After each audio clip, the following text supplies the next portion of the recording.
Hey guys, book explainer here. आज हम लोग बात करेंगे इकिगाई के third chapter how to live longer and better by finding your purpose के बारे में। क्या कभी आपने सोचा है मैं क्यों जी रहा हूँ? हम रोज सुबह उठते हैं, रूटीन फॉलो करते हैं, काम, डिस्ट्रैक्शन, रिस्पॉन्सिबिलिटीज एक्सेट्रा। लेकिन जब लाइफ थोड़ी स्लो होती है तब एक अजीब सा एम्प्टीनेस फील होता है। इकिगाई के चैप्टर 3 का कोर इसी सवाल के अराउंड है। इंसान का रियल ड्राइवर हैप्पीनेस नहीं, मीनिंग है। इस चैप्टर के सेंटर में है विक्टर फ्रैंकल, एक ऐसे साइकोलॉजिस्ट जिनकी फिलोसॉफी एक्सट्रीम सफरिंग के बीच डेवलप हुई। फ्रैंकल ने ऑब्जर्व किया कि इंसान प्लेजर या कंफर्ट के लिए नहीं बल्कि मीनिंग के लिए जीता है।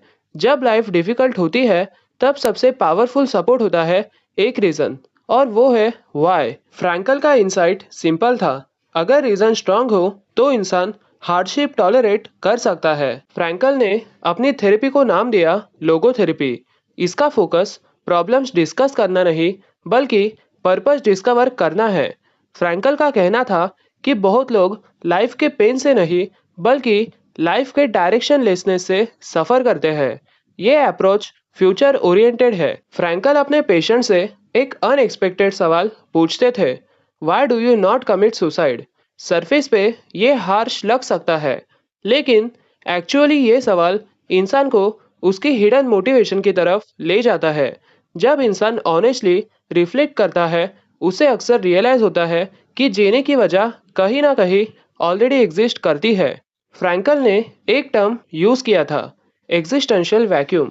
ये वो स्टेट है जब लाइफ आउटवर्डली नॉर्मल होती है लेकिन इंटरनली एम्प्टी फील होता है। मॉडर्न वर्ल्ड में ये फीलिंग सरप्राइजिंगली कॉमन है। फॉर एग्जाम्पल, कोई इंसान जिसके पास स्टेबल जॉब, कंफर्ट, इंटरटेनमेंट सब है, फिर भी वो रिपीटेडली बोर या रेस्टलेस फील करता है। प्रॉब्लम रिसोर्सेज की नहीं, मीनिंग की होती है। फ्रैंकल कहते थे कि प्लेजर और मीनिंग अलग चीजें होती है। प्लेजर शॉर्ट टर्म कंफर्ट देता है लेकिन मीनिंग लॉन्ग टर्म फुलफिलमेंट देती है। इसीलिए कुछ एक्टिविटीज एग्जॉस्टिंग होने के बाद भी सेटिस्फाइंग लगती है।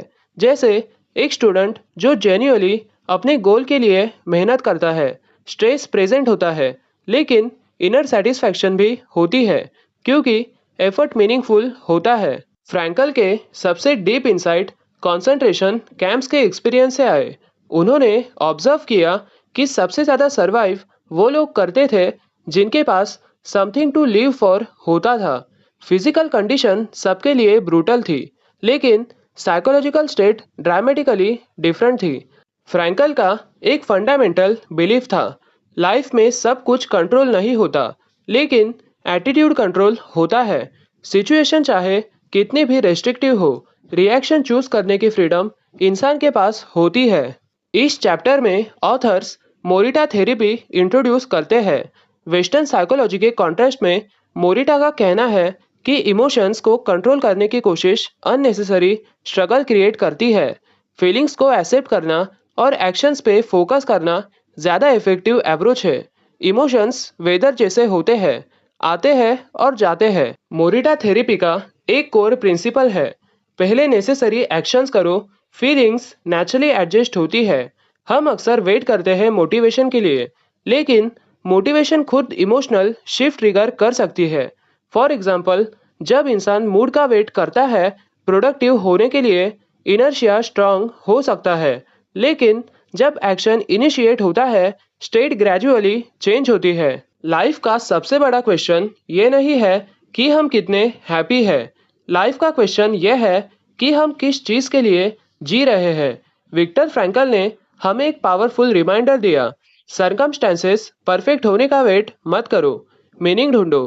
क्योंकि जब इंसान को अपना वाई मिल जाता है तो स्ट्रगल्स भी अनबियरेबल नहीं लगते। इकिगाई कोई मोटिवेशनल स्लोगन नहीं है, ये एक डीपली पर्सनल डिस्कवरी है। और हो सकता है कि आपका इकिगाई कोई बड़ा ड्रीम ना हो सकता है कि वो एक रिस्पॉन्सिबिलिटी हो, एक पैशन हो, एक इंसान हो, या एक सिंपल रीज़न जो आपको सुबह उठने पर मजबूर करता हो। तो गाइस, ये था इकिगाई का चैप्टर 3। अगर आपको ये वीडियो वैल्यूएबल लगा हो तो वीडियो को लाइक करो, शेयर करो चैनल पे नए हो तो सब्सक्राइब करो और कमेंट में बताओ आपका वाई क्या है।